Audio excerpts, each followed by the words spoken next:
To be happy is every living being's right in this world. Everything that we do, everything that we say, why we are doing them, we do that to be happy. Just ask from yourself, why am I doing what am I doing? You can answer to yourself. You will find that the reason why I do everything in life to make myself happy.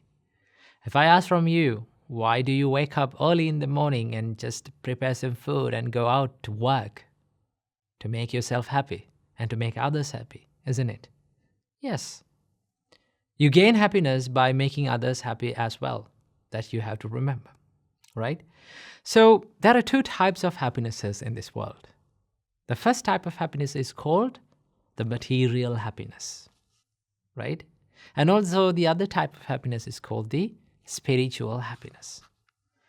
To call it a good life, to call it a perfect life, one must achieve these two types of happinesses in his life. One must experience both of these happinesses in their life, right? So from this video, I would like to share a wonderful teaching from the Buddha that explains about what are the types of happinesses that a person who is living in a household life, a family life, must achieve.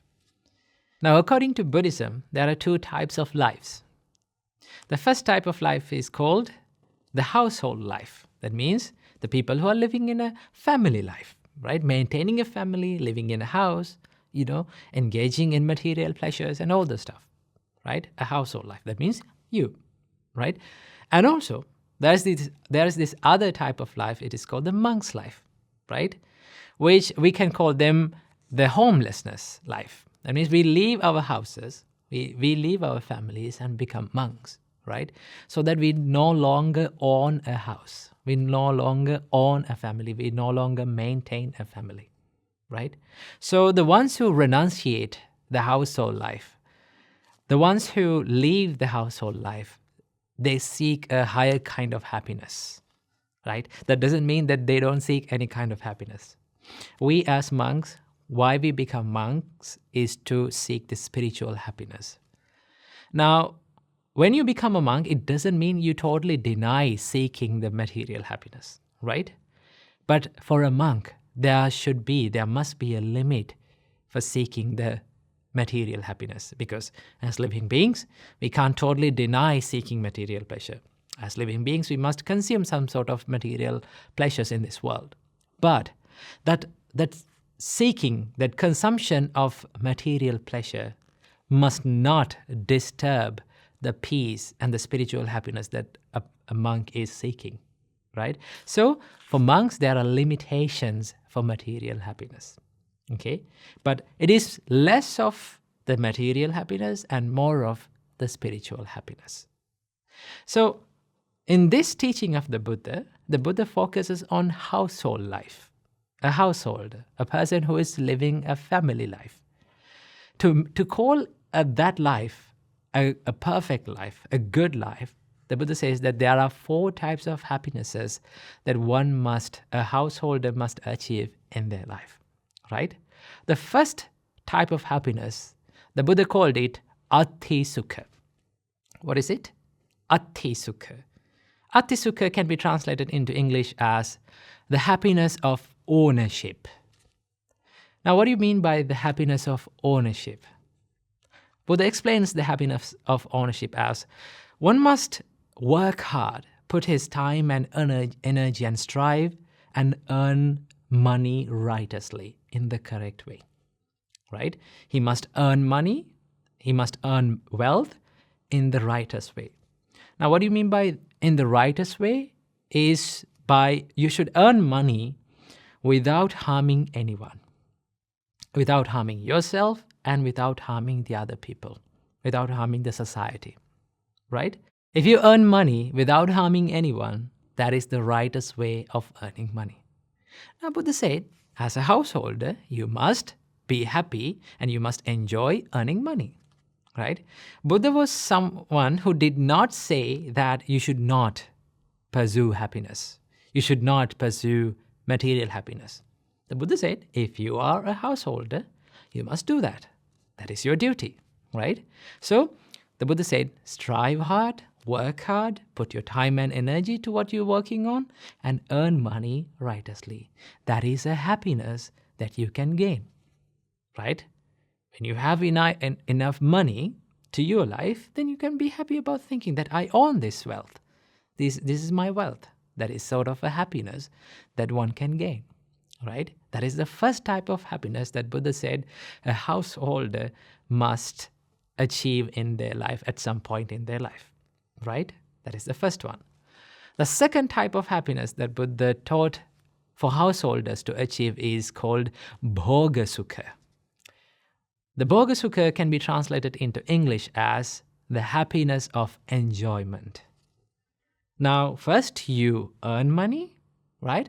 Now you spend money and enjoy it in the correct way, right? The Buddha says that you have to spend money in a way that you should not harm yourself and you should not harm the other people as well, in the righteous way, right?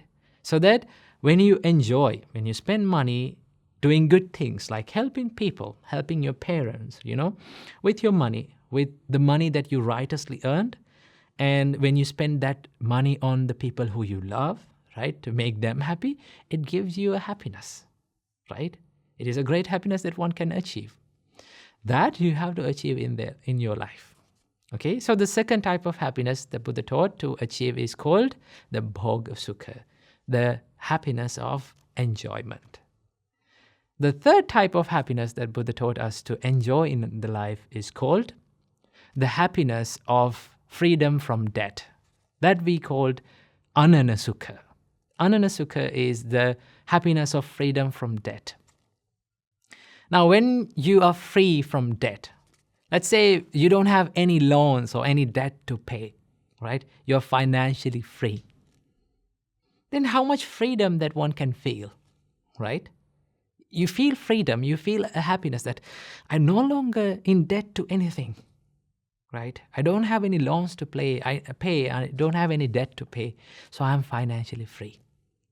That is a happiness that a householder must achieve in their life, right? That is a great happiness that one must achieve. The freedom, financial freedom, right? This is the third type of happiness. And then the fourth type of happiness, this is the most important thing. This is the most valuable happiness that a householder must achieve in their life, according to the Buddha. Buddha said, the fourth type of happiness is called Anavajja Sukha. Anavajja Sukha means the happiness from blameless life. Now, what do you mean by a blameless life? The Buddha says that you have to do things, you have to say things, you have to live your life in a way that you do everything with a good heart, with a good mind, with a wholesome heart, right? When you spend your life as a good-hearted person, as a good person, as a wholesome-hearted person, right?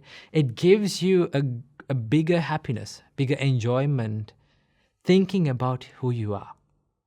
That is the most important thing, because all the other material happinesses, right? All the other three material happinesses, it can give you happiness, right? I don't say that it cannot give you happiness, but if you did not have this happiness, Anavajja Sukha, if your heart is complaining who you are, what you do, right? If your heart is regretting about who you are, then the other things doesn't matter, right? What matters the most is how you live in this life, right?